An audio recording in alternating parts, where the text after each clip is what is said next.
ఒకప్పుడు పవన్ కళ్యాణ్ 2014లో తన ఎలక్షన్లో పోటీ చేయకుండా తెలుగుదేశం బీజేపీ కలిసి పోటీ చేయమన్నారు. వాళ్ళకి మద్దతు ఇచ్చారు. 2018లో తెలుగుదేశం బీజేపీతో విభేదించి బయటకు వచ్చిన టైంలోనే పవన్ కళ్యాణ్ ఇద్దరితో అంటే అంతకుముందే పవన్ కళ్యాణ్ విభేదించడం ప్రారంభించారు బీజేపీతో. ఏదైతే ప్యాకేజీ ఇస్తామో హోదా కాదు అన్నప్పుడు పాచిపోయిన లడ్డూల గురించి మాట్లాడడం కానీ, తర్వాత హిందీని రుద్దుతున్నారు లాంటి స్టేట్మెంట్లు ఇస్తూ వచ్చారు. బీజేపీని విమర్శించేవాళ్ళు తెలుగుదేశాన్ని విమర్శిస్తూ ఉండేవాళ్ళు. అప్పుడు హిందీ భాషను తీవ్రంగా తప్పుపట్టడం, మాకు ఇష్టమైతే మేము నేర్చుకుంటాం, రుద్దుతారా అని నిలదీయడం.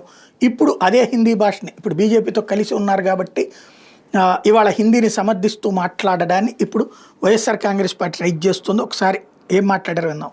సమయంలో హిందీ వద్దనుకోవటం, హిందీని వ్యతిరేకించటం రాబోయే తరాల అభివృద్ధిని పరిమితం చేసినట్టు. ఒకరితో కలవడం అంటే, మన హిందీని నేర్చుకోవడం అంటే మన ఉనికిని కోల్పోవడం కాదు, మనం మరింత బలం చేకూర్చడం. ఇంకొక భాషను అంగీకరించడం అంటే మనం ఓడిపోవడం కాదు, కలిసి ప్రయాణం చేయడం.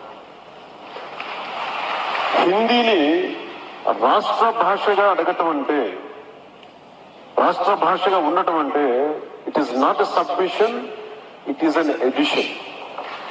భారతీయ జనతా పార్టీ అంటే అందరూ హిందువుల పార్టీ అంటారు. నా ఉద్దేశం అది హిందీ వాళ్ళ పార్టీ, అది హిందువుల పార్టీ కాదు. మేము అర్థం చేసుకుంటాం భాషల్ని, హిందీని ప్రేమిస్తాం, కానీ హిందీని మా మీద రుద్దుతారంటే ఎట్లా? ఇది దీన్ని అయితే మారు మనసు పొందొచ్చు కదా, మంచి ఆలోచనలు వచ్చినప్పుడు తప్పే ఉంది అందులో.